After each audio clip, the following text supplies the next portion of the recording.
우리가 이렇게 선포하겠습니다. 성탄절 아침에 예수님이면 충분합니다. 한 번만 더 하시겠습니다. 예수님이면 충분합니다. 옆에 계신 분하고 우리 반갑게 인사하겠습니다. 잘 되고 있습니다. 행복합니다. 기도하면 됩니다. 성탄절 귀한 아침에 성탄 예배로 나오신 여러분들 축복하고요. 모든 영광을 우리 하나님 앞에 예수님께 성령님께 우리 올려드립니다. 특별히 이 땅에 아기 예수님으로 오신 우리 예수님께 여러분 다시 한번 축하하는 의미에서 우리 또 영광을 드리는 의미에서 우리 큰 박수 한번 하겠습니다. 자, 오늘 성탄절 누가복음 1장 2장 1절부터 20절까지 본문을 좀 선택을 했고요. 그 다음에 이제 제목을 기쁨의 사건이다. 조금 더 구체적으로 말씀을 드리면 제목이 말씀이 그대로 이루어진 기쁨의 소식이다. 우리가 의미를 좀 그렇게 여러분 기억하시면서 말씀을 좀 들으셨으면 좋겠습니다. 우리는 여러분 이제 대림절을 교회력으로 지났습니다. 예수님의 오심을 기다리는 4주간의 시간을 대림절이라고 그러는데요.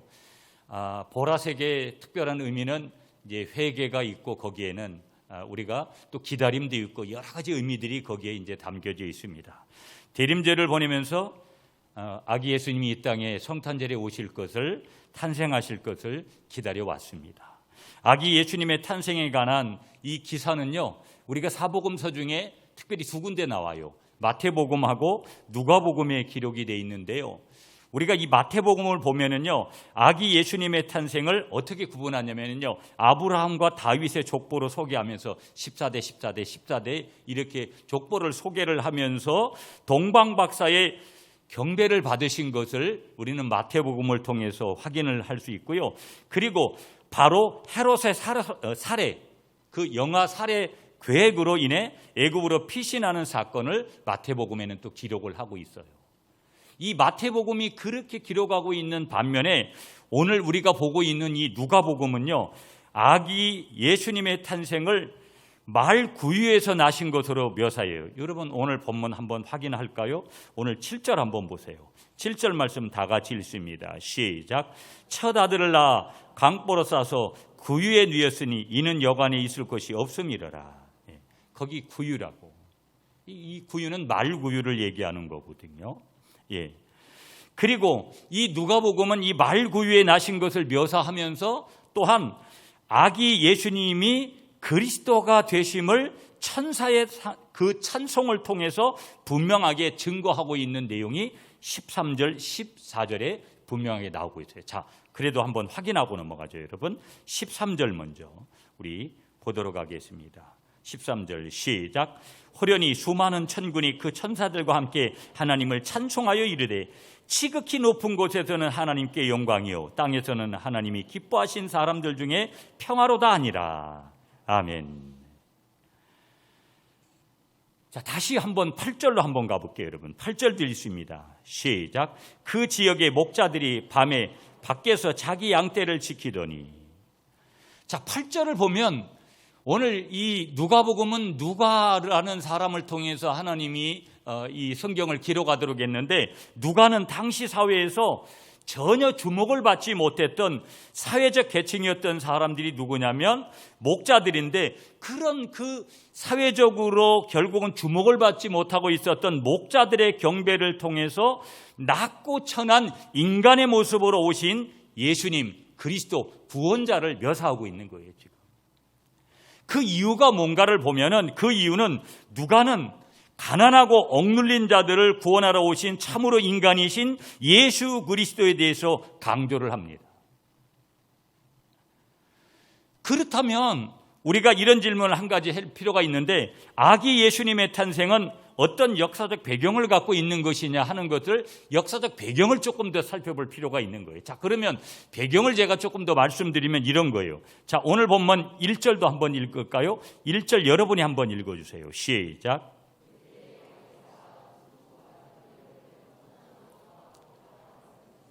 아멘.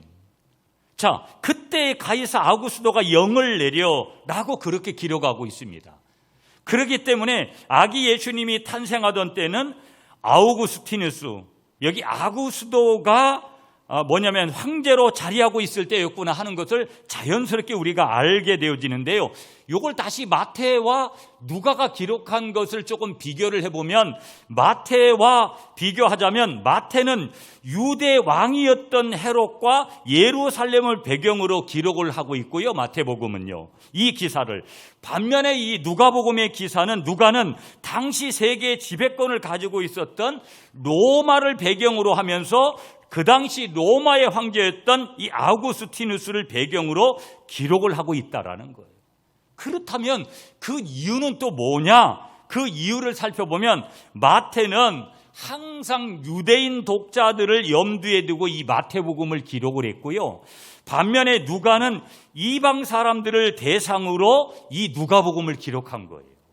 그래서 마태, 마가, 누가복음을 공관복음이라고 하고 거기에 요한복음까지 합해지면 사복음서라고 우리가 부르는데, 각기 성경이 다 하나님의 말씀이면서도 저자에 따라서 또한 대상을 달리하는 그런 부분들이 있구나. 마태는 유대인들을 주로 대상으로 했고, 누가는 이방인들을 좀 주로 대상을 하고, 가난하고 어렵고 힘든 그런 처지에 있는 사람들을 많이 배려하는 관점에서 성경을 쓰고 있구나 하는 것들을 우리가 이제 볼 수가 있더라는 거예요. 자, 이 아우구스티누스, 오늘 이 1절에 나오고 있는 가이사 아우구스라는 그 사람, 그 아우구스티누스의 본명이 가이우스 옥타비우누스라는 사람이에요. 여러분이 뭐 기독교 영화 같은 거 많이 보면 이 옥타비우스라는 인물, 그런데 이 옥타비우스라는 이 인물은요, 시저의 양아들이었습니다. 그런데 아버지 시저가 여러분 잘 아시는 대로 이 클레오파트라에게 빠져서 자신의 황제 자리가 위협을 받고 있을 때 블루투스에 의해서 암살을 당하게 되어집니다. 그러자 그의 부인이었던 이 클레오파트라는요, 안토니우스와 연합을 해서 악티움 해전에서 옥타비우누스에게, 지금 오늘 나오고 있는 이 왕에게 패배를 당하게 되는 거예요. 그 후에 이 옥타비우스는요, 절대 권력을 가지면서 이름을 뭐라고 바꾸냐면요, 아우구스 시저로 이름을 바꾸고, 그러면서 이 아우구스 시저는요, 로마와 속국들을 다스리는 방법 중에 하나로 뭘 선택을 하냐면요, 인구조사를 하라는 거예요. 인구조사를 시켰다라는 거예요. 그래서 그의 영으로 대대적인 인구조사를 시행을 했고요. 그러한 이유 중에는, 그렇게 한 이유가 뭐냐, 그렇게 인구조사를 한 첫 번째 이유는 세금을 효과적으로 그 당시에 징수를 하기 위한 하나의 조치였다라는 거예요. 정치수단이었겠죠.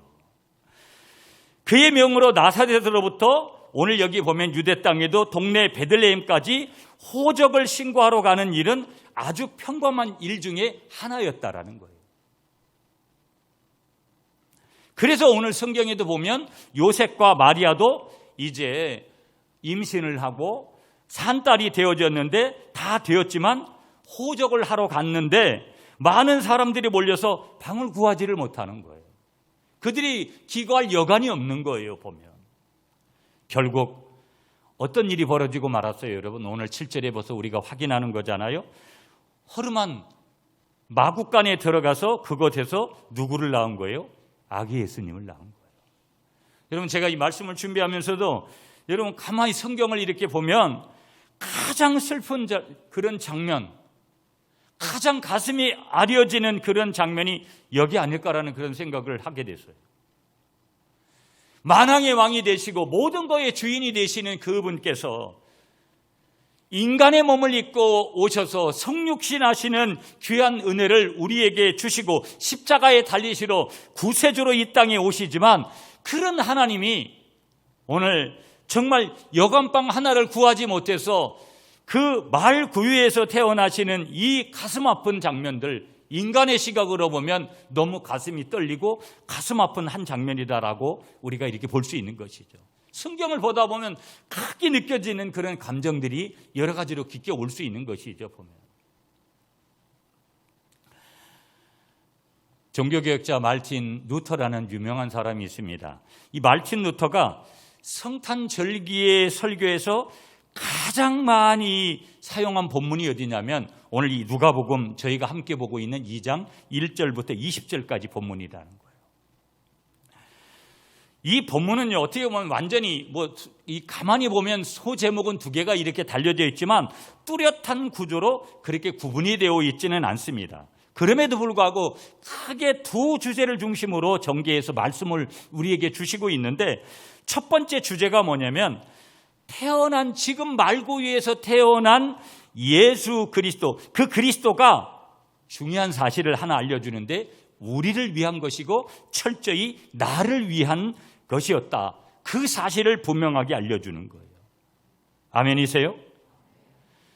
예수님의 출생뿐만 아니라 예수님이 이 땅에 오셔서 33년을 사시고 3년 동안 십자가 지시기 전까지 공생애를 하셨던 것을 우리가 보게 되어지는데, 예수님께서 이 땅에 인간의 몸을 입고 오시고 이 땅에서 행하신 모든 일들, 예수님이 고난을 받으시고 예수님이 십자가를 지시고 예수님이 부활하시고 예수님께서 하늘에 승천하시는 모든 일이 어떤 사실을 우리에게 말씀하고 있느냐? 우리를 위한 것이었다. 누가 이 세상에 나를 아무리 어떤 연예인이 대단한 어떤 그런 그 관중들의 어떤 그 팬들의 그 격려를 받고 박수를 받는다 해도 누가 이와 같은 일을 우리에게 그렇게 할 수 있을까? 이 세상에 사람의 몸을 입고 있는 사람은 아무리 성김의 은사가 대단하고 특별하게 그렇게 대접을 받는 VIP 자리에 있는 사람일지라도 이와 같은 성김을 받은 이는 아무도 없다라는 거. 루터가 이 본문을 그렇게 여러 번 설교했듯이 루터의 그리스도는 바로 우리의 그리스도요, 우리의 그리스도는 나의 그리스도라는 것을 분명하게 믿으시는 여러분이 되시기를 축복합니다.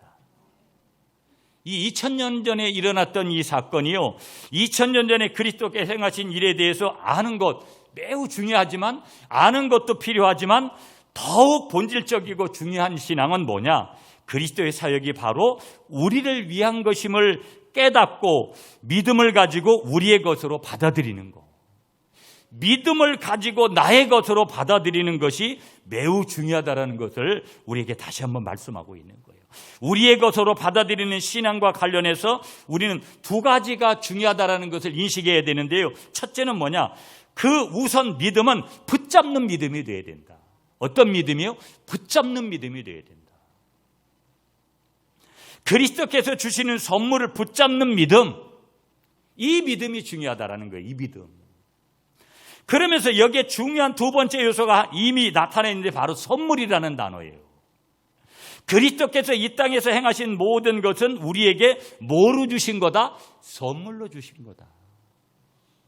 그분이 우리에게 그분이 우리에게 거기에 대한 금전적인 대가, 내가 너에게 이런 선물을 줄 때, 네가 이 선물을 받을 때, A라는 선물을 받을 때는 10만 원, 이 B라는 선물을 받을 때는 20만 원, 그렇게 말씀하시지 않았다라는 거예요.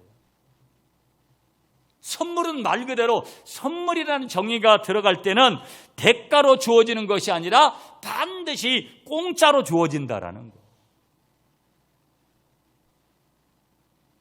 그래서 예수님께서 이 땅에 태어나신 그 사건은 바로 우리를 위한 거고 나를 위한 것인데, 이것을 우리가 믿는 것이 중요하고 이것은 선물인데, 이 선물을 이미 받은 사람이 누구라는 거예요?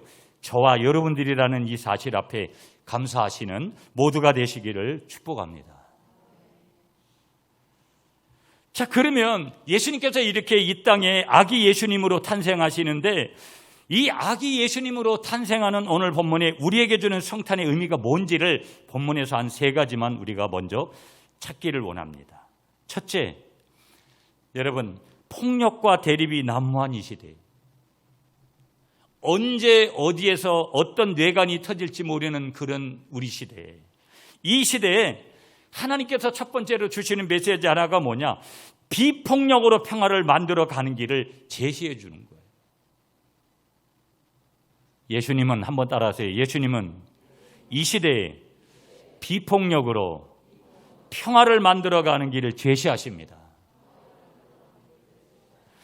여러분 7절 말씀 다시 보세요. 쳐다들라 강포로 싸서 구유에 누였으니 이는 여관에 있을 곳이 없음이로라.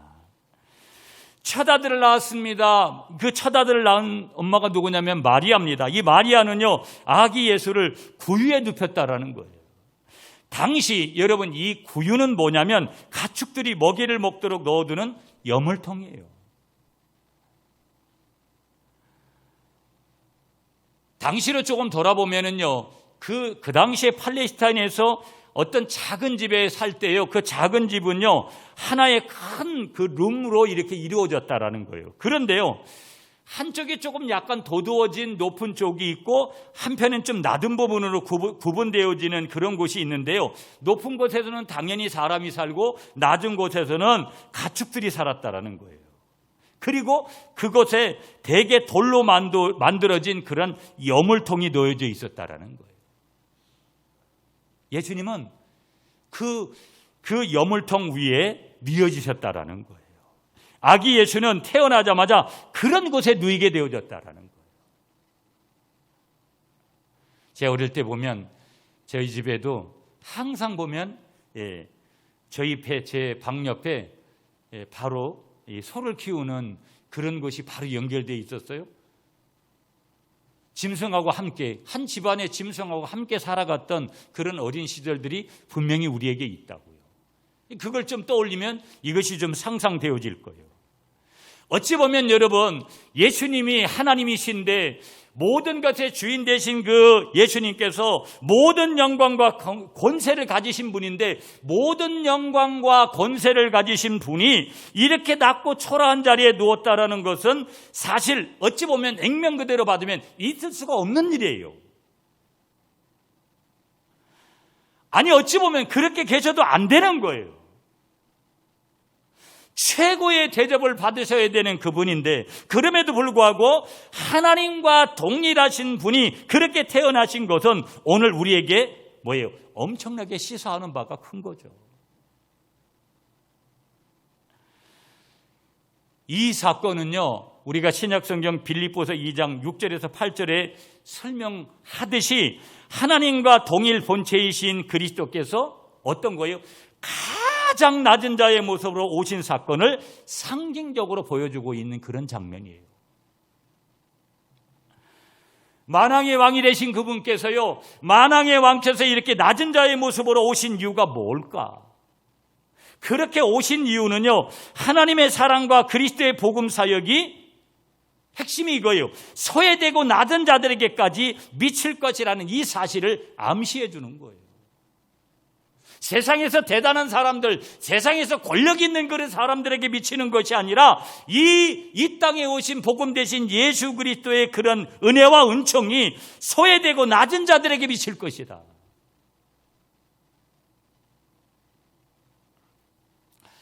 여러분, 오늘 우리가 이 코로나19의 상황 속에 우리는 21세기를 살아가고 있고, 정말 좋은 세상에 병원을 가보고 또 이렇게 가보면 우리가 얼마나 좋은 세상에 태어났는지를 알아요. 정말 감사한 세상에 우리가 태어났음에도 불구하고 오늘 또 반대로 항상 장이라는 것이, 장점이라는 것이 있으면 단점이 있어요. 강점이 있으면 약점이 있어요. 이런 게 항상 균형 있게 돌아가요. 우리의 삶에는요. 우리는 한 가지만 취하고 싶지요. 그런데도 그렇지 않아요. 오늘 우리가 살아가고 있는 삶의 현장은요, 로마나 팍스, 무슨 얘기예요? 로마식 평화를 꿈꿔요. 그 로마식 평화가 뭐냐면요, 모든 세계가 힘과 무력과 군대로 평화를 만들어 가려고 하는 거예요. 힘이고 권력이고요, 권력이고 평화라고 주장을 합니다. 이 사람들이요. 오늘 우리가 보편적으로 그래서 어려운 거예요. 오늘 우리 사회가. 가만히 보세요, 여러분. 그렇지만 그 이데올로기에는요, 엄청난 죽음이 있고요, 엄청난 희생이 있고요, 엄청난 전쟁과 기근이 전제된 그런 평화다. 그래서 많은 사람들은요, 폭력 앞에 폭력으로 다시 또 그거를 이기려고 대항을 하는 거예요. 예를 한번 들어볼까요, 여러분? 누군가가 나에게 피해를 주고 나를 모함을 하고 욕을 하면 그대로 반응하고 대한다라는 거예요. 율법이 말하듯이 이는 이로, 이렇게 대하려고 하는 그런 관점이 훨씬 크다라는 거예요. 그래서요, 그것은요, 또 다른 폭력을 낳기 때문에 진정한 평화를 만들어 갈 수가 없는 거예요. 똑같은 방법이기 때문에. 그렇지만 보세요, 오늘 여기 아기 예수님의 탄생은 폭력을 폭력으로 대하는 것을 말하지 않는 거예요.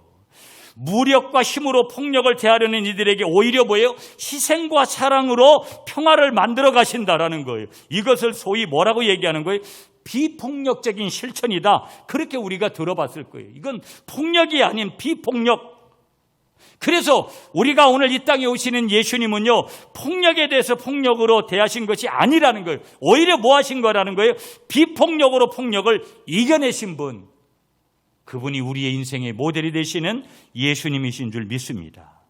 그래서요, 이 아기 예수님의 탄생은 우리에게 비폭력으로 평화를 만들어가는 삶이 되도록 뭐 하는 거예요? 권면하고 있고 우리를 기차 레일같이 앞에서 이끌어주는 것이고요. 이것이 바로 아기 예수님이 탄생이 보여주는 진정한 뭐예요? 겸손의 한 단면이라는 거예요. 여러분, 오늘 우리에게 있어서 겸손이 뭘까요? 내가 알고 있는 겸손이 도대체 뭘까요? 이 겸손이란 단어를 말 그대로 보면 당연히 높임을 받아 마땅하지만 오히려 상대방을 높여주는 그런 행위를 겸손이라고 말하고 있는데요. 내가 잘났다고 말하는 것이 아니라 오히려 상대방을 높여주는 그런 행위가 겸손인데요. 오늘 이 아기 예수님이 오늘 탄생하신 이 사건은요, 그런 의미에서 우리를 높여주시기 위해서 자신을 철저하게 낮아지신 그런 탄생, 그것이 오늘 성탄이라는 거예요. 성탄절이라는 거예요. 그렇게 낮아지신 아기 예수님의 탄생을 들은 우리 모두가 다 우리는 어떻게 해야 될 것이냐? 겸손한 자세로 폭력을 비폭력으로 이겨내는 삶으로 우리를 초대하고 있다는 것을 기억하시면서 우리에게 그 비폭력의 자리에서 희생과 섬김과 남을 높이는 그런 자리에 서서 우리가 나아가기를 원하시는 것이 이 땅의 아기 예수님으로 오신 주님의 마음이라는 것을 한 번 더 깊이 마음에 새기시는 성탄절 아침에 여러분 되시기를 축복합니다. 두 번째, 여러분 14절을 읽겠습니다. 14절 말씀 여러분이 한번 읽어주세요. 14절 시작.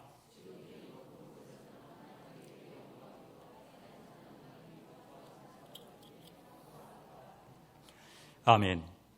두 번째로 주시는 메시지가 뭐냐면요, 오늘 우리는 얼마나 많은 불신 속에 살아갑니까?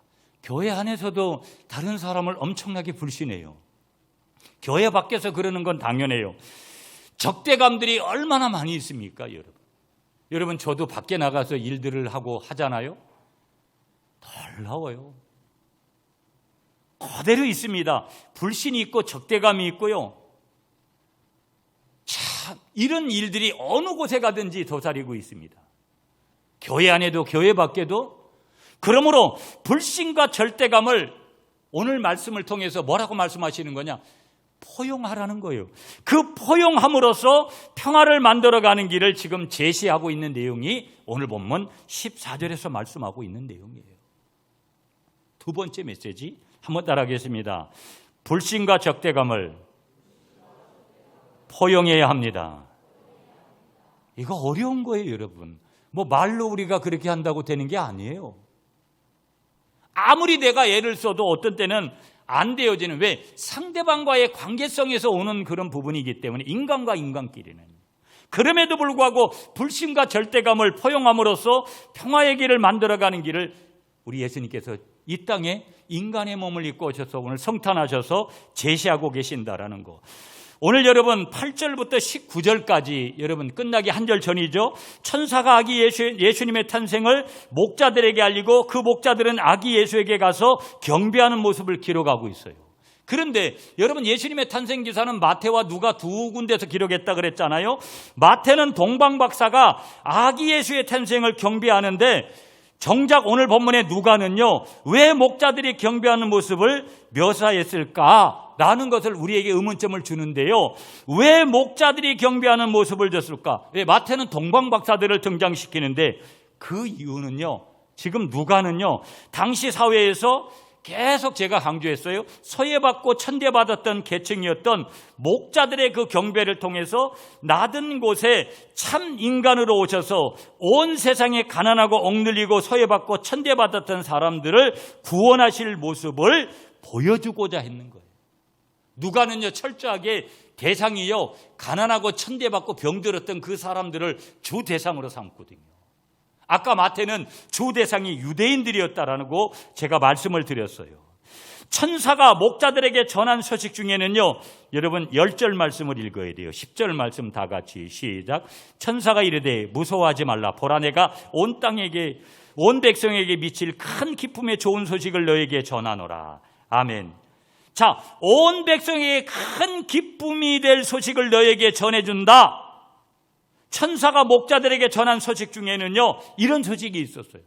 그래서 오늘 설교 제목도 10절에서 제가 이렇게 저기를 했는데요. 오늘 그렇게 말씀하면서 그 큰 기쁨의 핵심이 뭔지를 여러분 11절에서 말씀하고 있는 거예요. 자, 그럼 핵심이 뭔지를 한번 11절에서 보죠. 시작.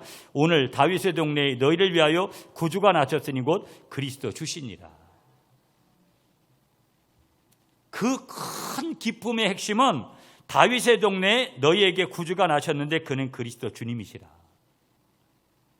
구주, 구세주, 구원주가 나셨는데 그분은 그리스도다. 메시아다. 구원자다. 그분은 우리 주님이시다. 나의 주님이시다. 너의 주님이시다. 자, 이것으로 우리가 뭘 확인해 볼 수 있는 거냐면요, 온 세상에 미치는 가장 기쁜 소식은 뭐라는 거예요? 아하, 오늘 성탄하신 아기 예수님의 탄생이구나. 그 아기 예수님의 탄생인데 이는 아기 예수가 그리스도 주님이시기 때문이다. 그 아기 예수님이 메시아이기 때문에, 구원자이기 때문에 중요하다라는 거예요. 믿습니까, 여러분? 그래서 아기 예수님의 탄생은 기쁨이고 복음인데요, 복음의 핵심은 아기 예수님의 뭐라는 거예요? 이 땅에 태어나신 거, 인간의 몸을 입고 오신 이 사건, 이건 너무나 핵심이라는 거예요. 하나님이 이 땅에 인간의 몸을 입고 아기 예수님으로 오시지 않았다, 복음으로 오시지 않았다. 우리는 구약대로 그렇게 지금도 여전히 짐승을 끌고 가서 매일 죄를 사함받기 위해서 제사를 드리고, 여전히 그때마다 영원히 모든 죄를 한 번에 십자가에서 해결하신 그 은혜를 입지 못하고 여전히 우리는 수동적인 그 자리에서 구원을 계속 이뤄가고 있었을 거라는 거예요. 하나님 앞에 직접 나아가지도 못하고 하나님을 함부로 부를 수도 없었던 그런 우리의 모습이었는데, 그런 우리의 모습을 완전히 바꾸시는 분이 이 땅에 아기 예수님으로 오신 복음 되신 예수님이라는 거 감사하시는 여러분이 되시기를 축복합니다. 먼저는 하나님과의 인간관계를 평화롭게 하시고요, 그분이요. 둘째는 인간과 인간 사이를 평화롭게 하시고요. 그래서 오늘 본문 10절에서는 14절에 우리가 보시면은요, 지극히 높은 곳에서는 하나님께 영광이요, 땅에서는 하나님이 기뻐하신 사람들 중에 평화로다. 우리가 오늘 여기서 이 평화라는 단어를 또 한번 이제 되짚어 봐야 되죠. 이 평화가 도대체 뭘까?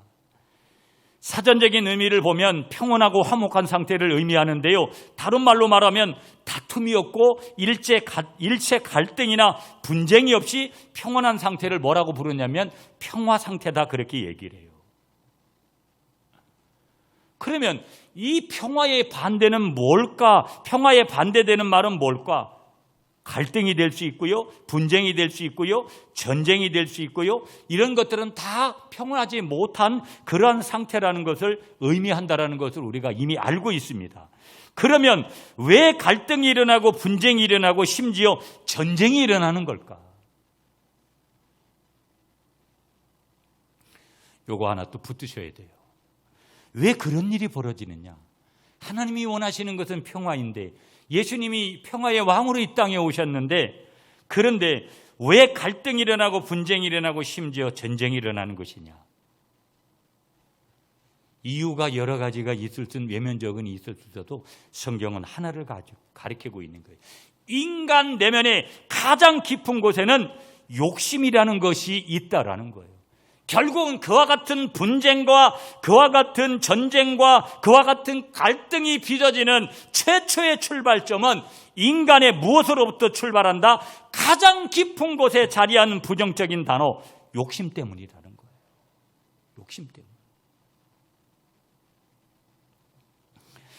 저와 여러분들도 인간이잖아요.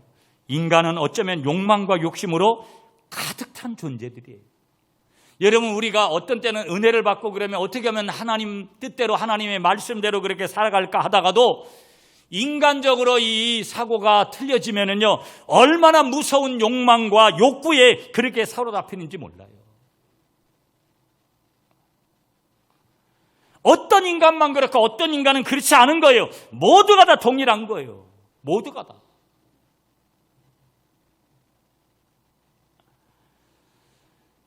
이 욕심이 항상 갈등을 빚고요. 이 욕심이 항상 분쟁의 씨앗이 되고요. 이 욕심이 끝내는 눈에 보이는 전쟁에까지 이르게 되더라는 거예요. 이러한 적대감이 가득한 세상에 오히려 오늘 예수님은 이 땅에 오셔서 포용적인 삶을 살도록 그 모범을 우리에게 보여주신 거예요. 가장 높으신 그분이 가장 천한 자리에 오셔서 그 말거이 위에 태어나신 이 사건을 통해서 겸손히 오늘 우리를 평화의 도구로 쓰임받는 출발점이요, 오늘 포용력이 우리에게 있어서 얼마나 중요한 것이며 오늘 우리의 그 원초적인 그러한 욕심을 제어할 수 있는 길이 되는 것이고, 그렇지 않을 때 우리의 욕심이 끊임없이 드러나려고 할 때 교회 앞에서든 교회 밖에서든 어떤 인간적인 그런 욕심의 도구가 될지 모른다라는 것을 한편에서는 우리에게 이 성탄에 경고하는 메시지도 되는 것이죠. 세 번째, 우리에게 주시는 말씀 한 가지 더 보면서 오늘 말씀을 좀 이제 맺으려고 합니다, 여러분. 자, 우리가 세 번째 한번 우리 20절 말씀, 여러분이 20절 말씀을 한번 읽어주세요. 20절 마지막 절입니다. 오늘 본문 시작.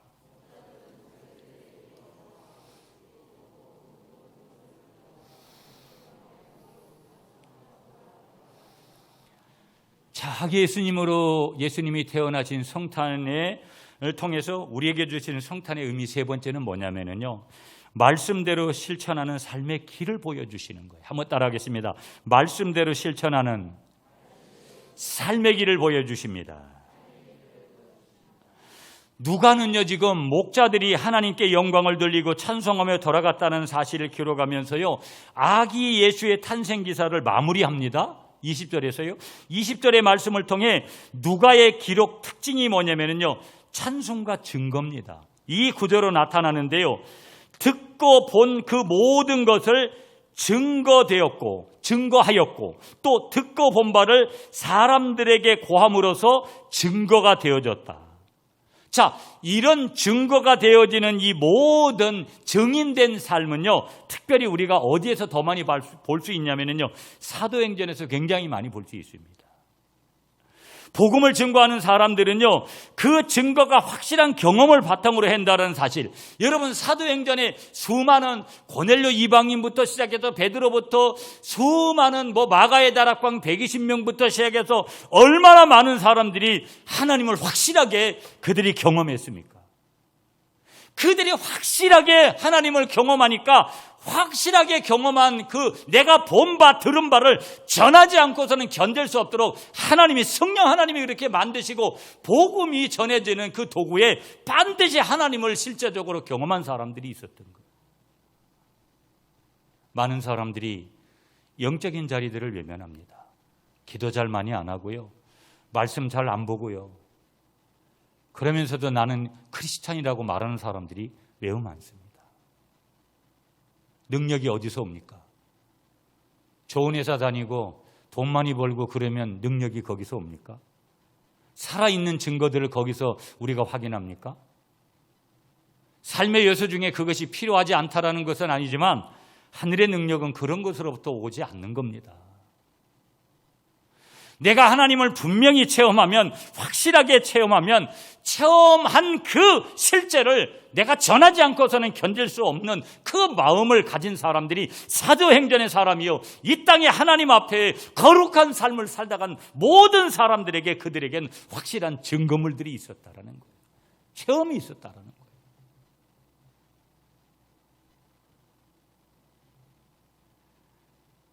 여러분, 지난 2021년도 이제 거의 다 갔는데 나는 정말 이 코로나 상황 속에서도 하나님의 실제적인 살아계심, 그것을 내가 듣고 보았습니까? 그렇게 보셨다면 여러분은 적어도 하나님의 성령의 조명과 성령의 인도함을 분명히 받고 가시는 거예요. 건강한 신앙생활, 건강한 인생을 살고 계시는 거예요. 그리고 오늘 나는 어떻게 보면 그런 빛의 자리보다는 어둠의 그런 모습들이 훨씬 더 우리에게 강했다면 회개해야 되고, 하나님은 지금도 살아계시고 지금도 역사하시고, 인간의 몸을 입고 오셨던 예수님은 2000년 전에 우리의 모든 죄를 위하여 십자가를 지시고 그분의 복음 대신 귀한 역사 안에서 우리를 부활의 산 소망 가운데 그 부활의 주인공으로 우리를 부르셨고, 우리가 지금 죽어도 우리는 영원히 천국에서 주님과 함께 더불어 살게 되어지는 그런 존재라는 것을 분명하게 믿고 나아가시는 여러분들이 되시기를 간절히 축복합니다.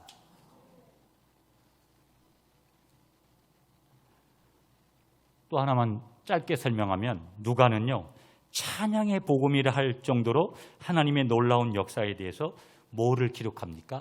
찬양이라는 이 단어를 기록해요. 찬양은 그 놀라운 일을 있게 하신 분을 바로 나타내는 것인데, 다시 말하면 놀라운 일을 행하신 분이 핵심이에요. 여러분, 내가 아니라 바로 하나님이라는 사실을 고백하는 행위가 바로 영광을 돌리는 행위다. 그리고 그분의 이름을 높여드리는 것이 바로 찬양이다. 하나님, 내가 무엇을 했든지, 내가 열심히 살았든지 모든 것은 하나님이 하셨습니다. 모든 것이 하나님의 은혜입니다. 이렇게 말하는 것이 하나님 앞에 영광을 돌리는 뭐라는 거예요? 찬양이라는 거예요. 여러분, 이제 며칠 남지 않았잖아요. 2021년도 모든 것 주님이 하셨습니다. 그렇게 주님을 찬양하고 높여드리는 여러분이 되시기를 간절히 축복합니다. 말씀대로 실천하는 그러한 삶이, 말씀대로 실천하는 삶의 길이 무엇인지를 우리가 예수님께서 오늘 이 땅에 성탄하셔서 보여주셨다라는 거. 말씀 정리할게요, 여러분. 오늘 우리는 다시 한번 또 1년에 한 번 맞는 성탄절 맞이했어요. 성탄절을 맞이하되 그냥 되풀이되는 그런 성탄절이 아니고요, 아기 예수님의 탄생이 주는 의미를 저와 여러분들이 분명하게 붙들고 깨달아야 될 줄 믿습니다. 아기 예수님의 탄생이 주는 의미는 세 가지예요. 첫째는 폭력과 대립이 난무한 이 시대에 비폭력으로 평화를 이루어가는 길을 우리에게 예수님께서 이 땅에 오셔서 성탄하셔서 보여주셨다는 거. 두 번째, 적대감으로 가득한 이 시대에 포용하는 능력으로 평화를 만들어가는 길을 우리에게 보여주셨다는 거. 세 번째, 무엇보다도 들은 바대로 실천하는 삶이 되도록 저와 여러분들을 요청하고 계신다는 거. 성탄에 오신 주님을 높여드리며 이 성탄절에 하나님께서 주시는 귀한 은혜의 은총으로 충만하신 여러분들이 되시기를 축복합니다.